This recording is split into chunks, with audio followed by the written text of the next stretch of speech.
صوت جسور قوي. المطربة وردة الجزائرية لم تكن مجرد مطربة عادية، بل أسطورة غنائية ملأت الدنيا غناء بصوتها العذب الذي ما زال وسيظل عنوان للحب.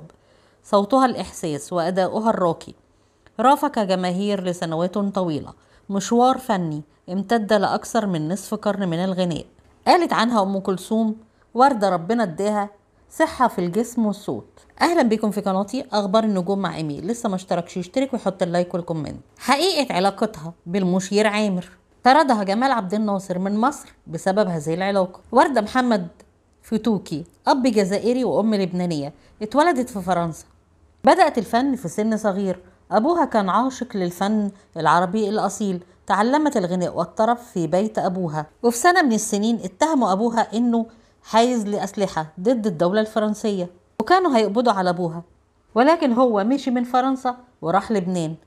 بدأت وردة حياتها الفنية سنة 1963. زعستها في لبنان وعرفت على أنها فنانة من العيار التقيل. تلقت الفنانة دعوة من المخرج والمنتج حلمي رفلة، وده بعد ما سمع صوتها وعرف إن صوتها جميل، متمكنة من أدواتها، صوتها قوي وجسور وجهور، وده لأنها كانت بتقدم حفلات في لبنان. دعاها حلمي رفلة لمصر وعملت معاه فيلم ألمظ وعبد الحمولي. وبدأت وردة الحياة الفنية والسينمائية، ولكن حصل موقف خلى الأمور تتلخبط معاها وزعل منها الرئيس وقتها جمال عبد الناصر. جمال عبد الناصر لما سمعها في فيلم ألمظ وعبد الحمولي وصى عليها الموسيقار محمد عبد الوهاب، قال له ضمها في الأوبريت الغنائي وطني حبيبي، وإن هي تغني كوبليه بين الفنانين المشاركين. والكلام ده كان سنة 1960. كان المطربين عبد الحليم وشادية ونجاة وصباح وفايدة كامل، قيادة طبعا الموسيقار محمد عبد الوهاب.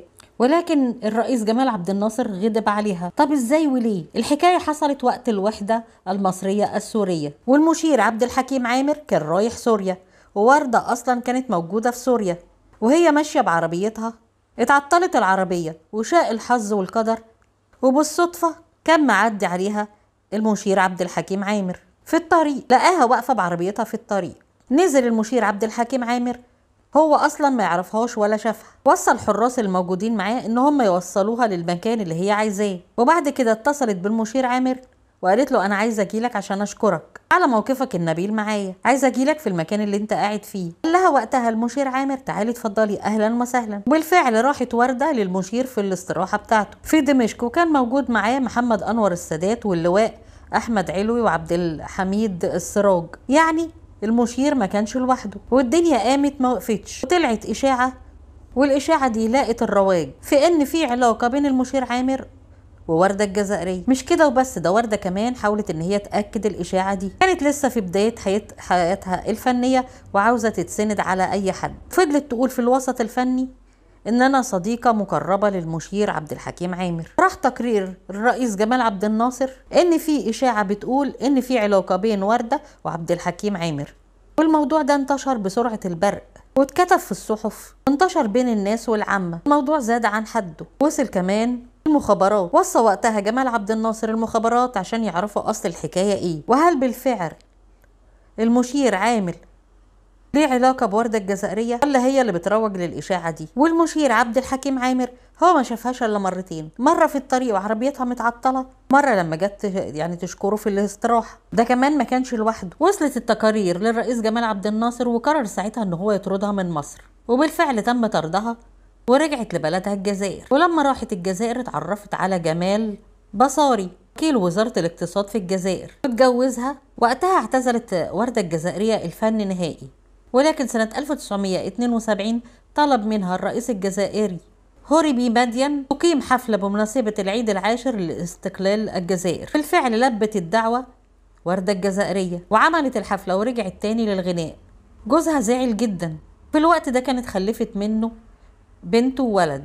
بعد كده جوزها خيرها بين اتنين، اما الفن اما بيتها وهو وعيالها. وقتها وردة الجزائرية اختارت الفن، وقالت لجوزها سعيدها وابو اولادها: ده قدري بقى اني ارجع للفن تاني، وما تزعلش مني وانا هكمل في الفن. قال لها: طب خلاص انت كملي طريقك في الفن وانا هاخد ولادي معايا. قالت له: تمام. وهو كذلك. سابت وردة الجزائرية جوزها واولادها لجوزها، رجعت لمصر وده طبعا كان بعد وفاة الرئيس جمال عبد الناصر. رجعت في حكم السادات وعملت 6 أفلام: ألمظ وعبده الحمولي سنة 1962، أميرة العرب مع رشدي أباظة وفؤاد المهندس سنة 1963، صوت الحب مع حسن يوسف وعماد حمدي 1973، وحكايتي مع الزمان مع رشدي أباظة 1974، وآه يا ليل يا زمن مع رشدي أباظة ويوسف شعبان 1977، وليه يا دنيا ليه مع محمود ياسين سنة 1994. ورجعت وردة الجزائرية لمصر، ولما رجعت قابلت الموسيقار بليغ حمدي وأعجب بيها، وهي من زمان كانت معجبة بيه من قبل حتى لما تيجي مصر، معجبة بيه وبألحانه، وكانت بتتمنى تتجوزه، وأول ما شافته قالت أنا هتجوزه. والكلام ده كانت وهي صغيرة وكانت موجودة في فرنسا. وردة أول ما شافته قالت له بصراحة أنا بحبك. بليغ قال لها أنا كمان بحبك، وتم الزواج بين وردة وبليغ، ولكن الزيجة لم تستمر طويل، استمروا بس مع بعض 6 سنوات. رغم الطلاق اللي تم بينهم لكن برضو كان بيقدم لها الألحان، ولمع نجم وردة في سماء الفن أكتر وأكتر لما غنت أغنية من ألحان سيد مكاوي، وهي أغنية أوقاتي بتحلو معاك. الأغنية دي أصلا كانت معمولة لأم كلثوم. لما توفت أم كلثوم سنة 1975 راحت الأغنية لوردة الجزائرية اللي غنتها بالفعل سنة 1979. مرت وردة خلال تاريخها بمواقف شديدة ومرض أصابها، مرض الكبد، وعملت عملية زرع كبد.